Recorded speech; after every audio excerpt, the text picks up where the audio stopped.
Hey y'all, it's me.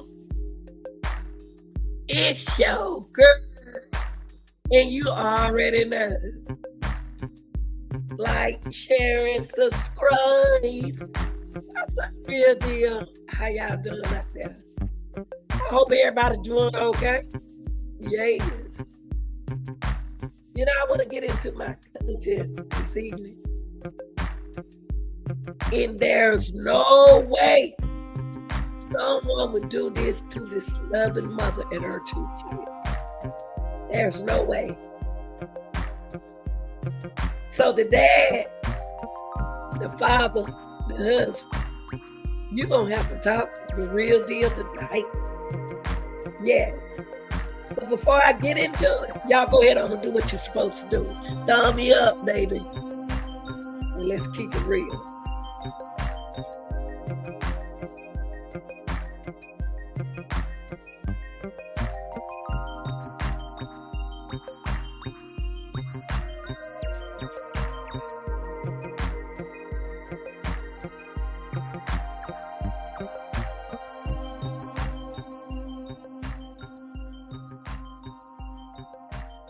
All right, y'all. Since you already hit the like button, we about to go on and get into our content. Now, this content right here, I know for a fact these are happy family. Well, I put it like this: these are happy kids and a happy wife. And no way, there's no way someone would do this to a loving mother and her 2 kids. So the father, we are going to keep it real, and we're going to bust this reaction up, okay? Because there are 2 little kids in this and a beautiful wife. They got everything they need. And we know ain't nobody there walked in their house and killed them for nothing. Listen to this. November 28th to find his wife, 37-year-old Nancy Johnson, dead. He also discovered his children, 5-year-old Mia and 2-year-old Jacob, murdered. At first, officials did not release how Nancy or the children were killed, only saying they weren't shot. The local sheriff told TV stations, quote, "It was more horrific than that." But a few days later, investigators said Nancy allegedly drowned both her children and slashed her daughter's throat before strangling herself. We're joined now by Derek Johnson, the husband and father who found the disturbing crime scene. And Derek, thank you so much for joining us today. And we're sorry it's under such tragic circumstances. Thank you for having me. So let's start really with the basics. How are you holding up right now? Looking to earn.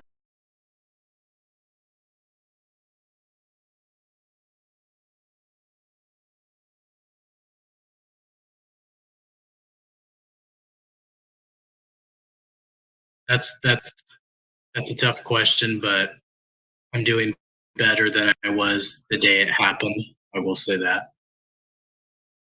And I want viewers to know it was actually you who reached out to Law and Crime Network for this interview. So why do you want to tell your side of the story now?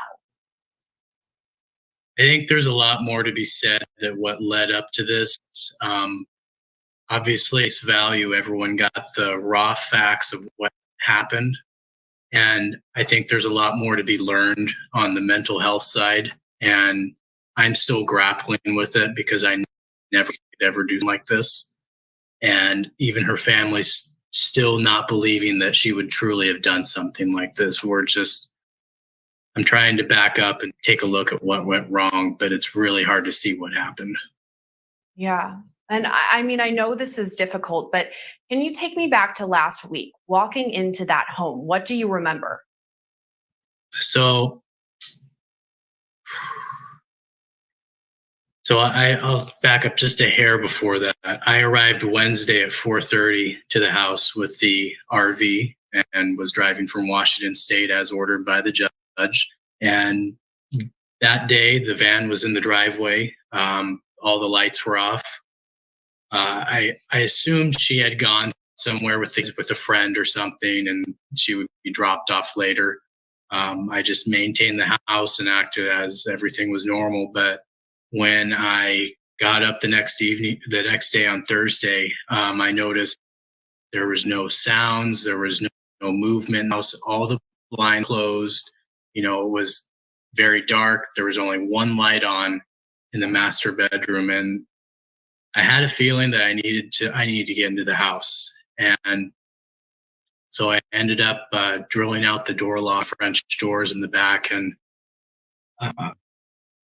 as I did that, the deadbolt fell to the floor and made a pretty loud sound. And I opened the door after that and noticed my kids were taking naps on the L-shaped sectional we have. And I saw my friend, but I didn't feel them. I don't know how else to say that. They were there, but I did not feel them. And I went over to my son and put my hand on his back to wake him up, and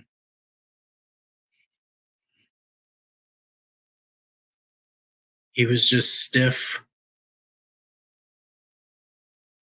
And then I saw foam coming out of his mouth and nose, and he had discolorations on his, and I started panicking. And then I went over to my daughter, and she had the same thing.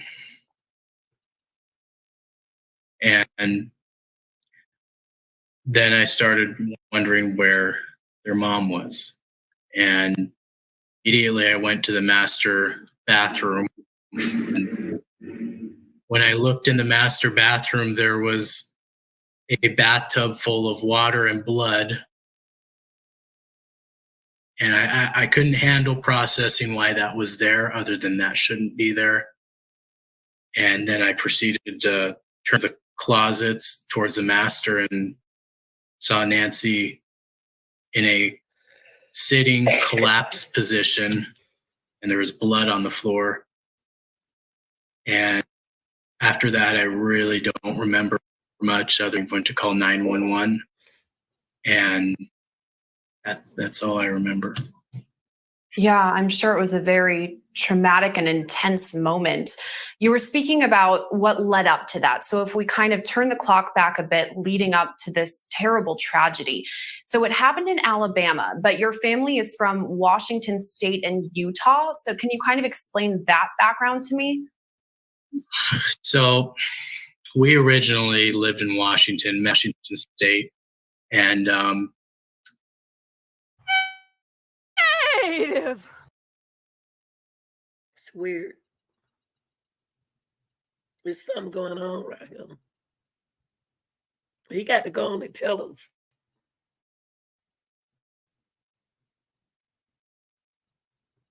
Mental health issues been a very big difference this year. Mental health has. He decided to move down here after housing prices were going way up. Affordability was not happening. And so we decided to move down here a year and a half ago. And she has two sisters that are in Utah. We never lived there. She did at some point before the time I met her. But that's kind of the history of where we originally came from. And at the time of this, I believe it was you and Nancy were estranged, that you'd actually filed for divorce. Can you explain that a bit? So this is where it gets interesting. So around Christmas, she expressed she wanted a divorce, but would not tell me the reasons why.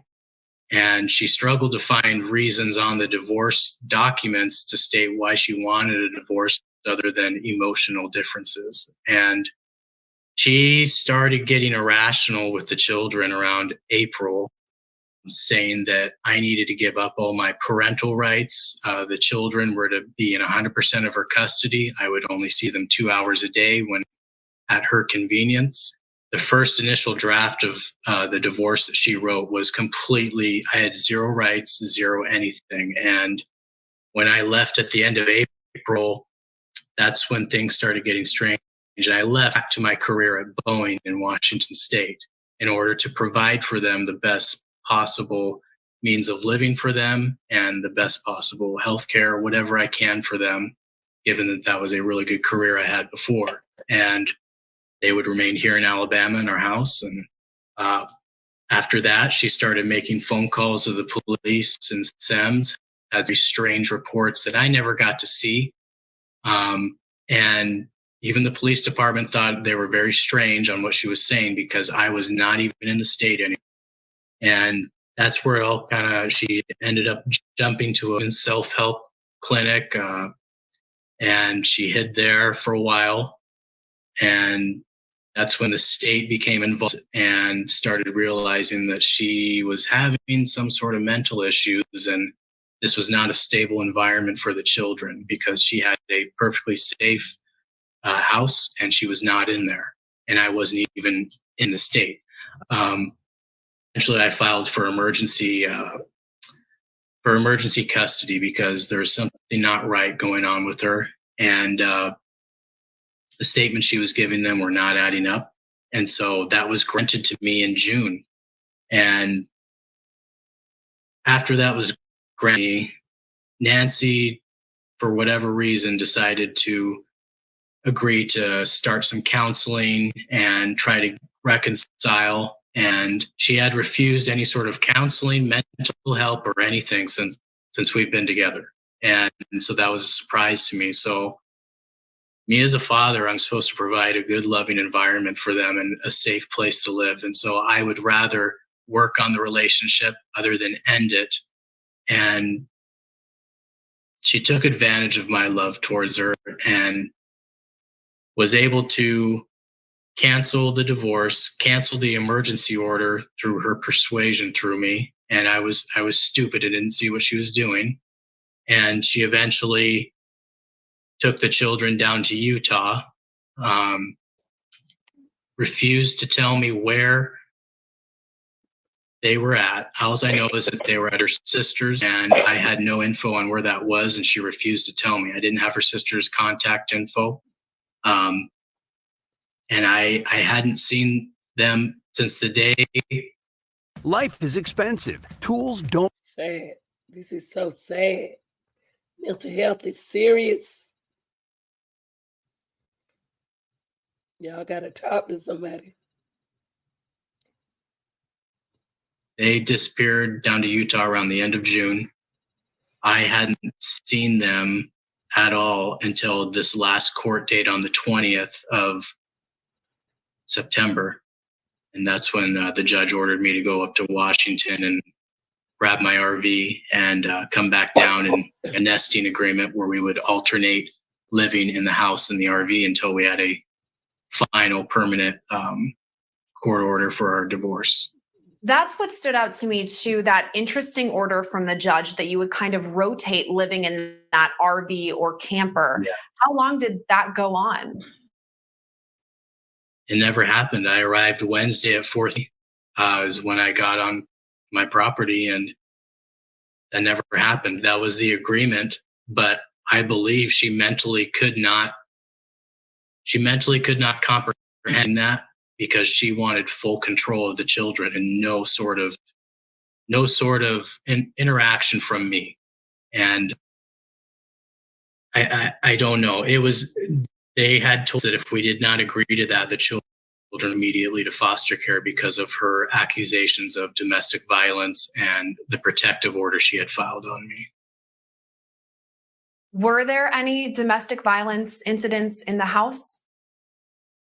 Never. The only time anything ever occurred was the 17th of September, where I flew in from Pensacola and drove down here to my house to find a white F-150 I did not recognize, and the locks were different on the house. She had changed them out. So I proceeded to the back side of the house where I had purposely left a window in case she tried to change the locks out on me. I had a window where she immediately tried to push me out the window, clawed my arms, and told me I needed to go away. She doesn't want me around the children. I am again. And at that point, I got over the couch, and all I told her, I said, look, I just want to hug my children. You can call the police if you want. I said, I just want to give my son and daughter a hug. I haven't seen them for almost 3 months at that point. And so she proceeded to call them while I was giving my son a hug. And I picked him up, and she proceeded to grab him and rip him out of my arms, and he started crying. And then she grabbed Mia and dragged them outside to sit in the car while she waited for the police. And then I was left in the house with this guy I didn't know, and I don't know. And then I found out there was a protective order against me that was filed in the state of Utah that I had never been served paper sort of awareness on. And I was taken into jail for 24 hours because it was in their system, even though she's the one who assaulted me and tried pushing me out. But the accusations, I never got to see anything on what she accused me of. All I know, it was 17 pages long, and she did it when she was hiding the children in Utah. So we've talked a bit about Nancy's mental state at the time of the murders and even leading up to it. You referenced it when I first sat down with you, talking about bringing awareness to mental health. So can you give me a better sense of what was going on? What do you think was going through Nancy's mind at this time? Honestly, she is not, during this time, she is not the same person that I married, and everything I am 100% started during the beginning of the pandemic. Back when QAnon started, she was calling me at work and telling me everything that was going to happen. I need to watch out for blackouts and whatever else. And that's where it all started. And then anything else that came out after that, she just absorbed as real information. And it got worse and worse and worse. And I believe her grounding in reality disappeared on what was right and what's not right and what's true and what's not true. And she didn't have, and she put it above family life is the biggest thing. She would not get off her phone. It was constant social media. And that's in my opinion, those views, those types of situations is what led to this. And her refusal to get any sort of counseling, help, medication, anything is also a reason why this happened. And I can't force her to do anything. I can't call up the wagon and take her away to get her on her feet. And she made a choice. She wanted zero help. You had made mention just in that previous answer about QAnon and some incidents over the pandemic. I mean, that was a very intense time for a lot of people. A lot of people spent more time on the internet. So with that reference to QAnon or some of the rabbit holes she may have gone down, do you think that she may have been a conspiracy theorist?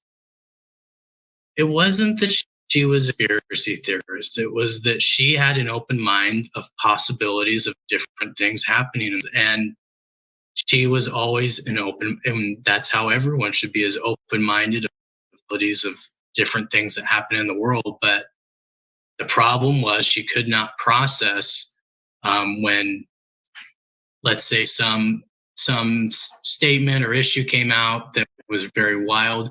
She could not let that go, even if it was proven wrong. It was just kind of taken as face fact, put into her mind, and she just kept going. And I think a lot of she read tons of stories of cases like this, or also cases of sex trafficking. Is very taxing on the mind. And she just, I think she got too entangled in that and could not detach from that. And I think that was a really big.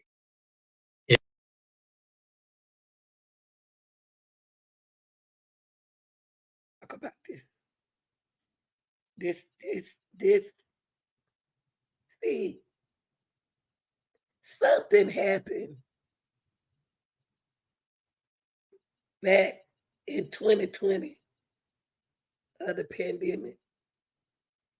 That was a lot of mental health issues being recognized. That problem was already there and then nobody see it.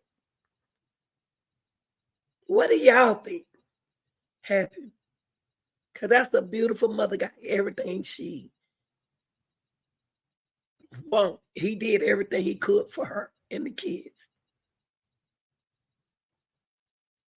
And this happened mentally.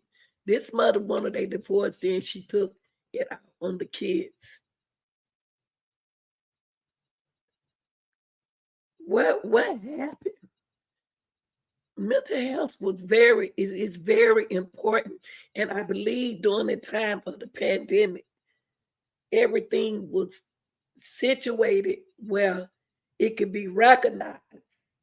At first, it wasn't recognized because everybody was instead of going, just going, go to work, go to.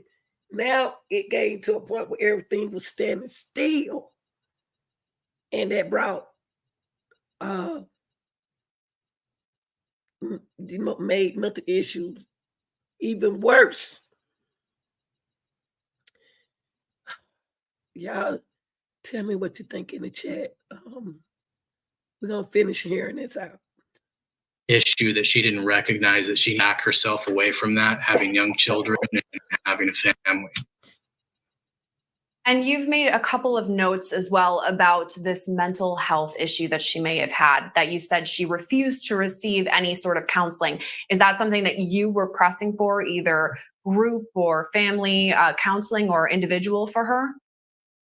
I was trying to at least get marriage counseling and some just one-on-one counseling separate from each, just something to get her in the door. And she refused. She honestly thought they were going to prescribe her medications, and she honestly thought they were going to try to inject her with something. It was just absolutely, no matter what I did, there was an excuse why she didn't want to do it. Looking to earn more income? She thought they was going to get her medication. She thought she was going to get help.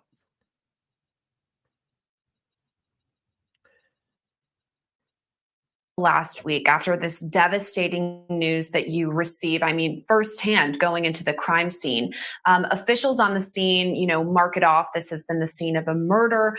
What are the early stages of the investigation? Were you looped in on any of that? That's really interesting. So I had communication with the detective, but during the whole time, the media, everyone else found out the details happened. During the day when here's how it kind of went. I was, taken down to their administrative building, gave my statements on what I found and happened. Then I was driven to a hotel room where I stayed until they released the crime scene. And I think it was foolish to leave someone in a hotel room unmonitored after they just lost 3 family members. I mean, that's like setting someone up. I know I would never, ever hurt myself, but I know other people are not as stable as me, but at least someone check on you. I only had the church checking on me, and that's the biggest thing during the times is having someone check on you and making you okay. And as someone who works in true crime, I cover a lot of stories like this, unfortunately. And in the early stages of the investigation, often what happens is that officials look at the significant other, the spouse, boyfriend, girlfriend. Is that something that officials have done with you? Question you? Do you believe that you were a suspect or a person of interest in the case? I think for maybe when they showed up on scene, but like I believe the sheriff even said it. Once I gave up, I said, here, take my phone. You want to see my phone? I just gave whatever they wanted. And I told them everything that I could that I knew. But once they started seeing the facts and the situation and the timeline and how I matched up, they knew I wasn't a suspect. And it is still ongoing. So they may still be investigating other things. But I don't think once they all saw the scene, they was a suspect. Well, there you have it, Real Deal. Y'all, y'all got to talk to somebody, when you're going through stuff. That looked like a beautiful family, and I felt for the kids. Y'all tell me what y'all think. Like, share, and subscribe. I'm out.